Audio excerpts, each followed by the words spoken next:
తెలంగాణ మన వీరులకు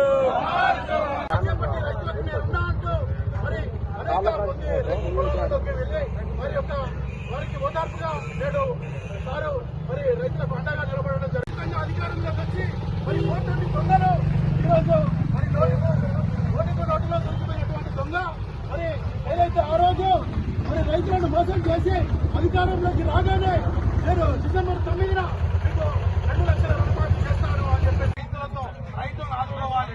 ఎక్కడైతే రైతు బాధపడుతున్నాడో ఆ రైతు కన్నీళ్లు తుడవాల్సిన బాధ్యత మీ ప్రభుత్వం మీద ఉండాలి. ఎందుకంటే గత ప్రభుత్వం ఏం చేసింది, కేసీఆర్ గారు ఏం చేశారు, అక్కడ దొంగతనం జరిగింది, ఇక్కడ తప్ప మీరు ఎక్కడ పరిపాలన కొనసాగిస్తలేరు. తెలంగాణ రాష్ట్రంలో దిగుబడి మరి ఆ విధంగా రావడం జరిగింది. మరి భారతదేశానికే తెలంగాణ రైతు బహుళంగా పెరుగుతున్నటువంటి సందర్భాలు ఒకటే రైతుకు మరి ఐక్యరాజ్య సమితి అట్లా రాష్ట్రంలోనే తెలంగాణలో దేశంలోనే తెలంగాణ రైతు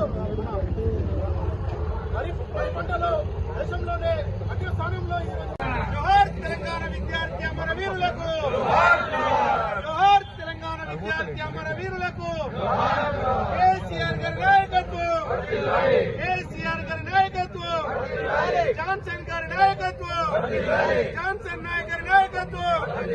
జై తెలంగాణ. తెలంగాణ ఉద్యమం కోసం దొంగ ఎక్కడ దొరికితే అక్కడ సంబంధించినటువంటి బ్లాక్ మెయిల్ చేసి సంపాదించిన సొమ్ముతో కోట్లు పెట్టి పీసీసీ అధ్యక్షుడైన కోట్లు పెట్టి ఈ రోజు ముఖ్యమంత్రి పదవులు ఎన్ని రోజులు ఏం చేస్తావో ప్రతి ఒక్క సైనికుడు గులాబీ సైనికుడు గల్లా వట్టి కాంగ్రెస్ నాయకులను అడగాల్సిందే, వాళ్ళ తోలు తీయాల్సిందే. దానంతటికీ నియోజకవర్గంలో జాన్సన్ అన్న ఆధ్వర్యంలో చేద్దాం. ఖచ్చితంగా వాడల ఊరున తిరుగుదాం. వీళ్ళ యొక్క తాట తీద్దాం. ఈ అవకాశం ఇచ్చినటువంటి అన్న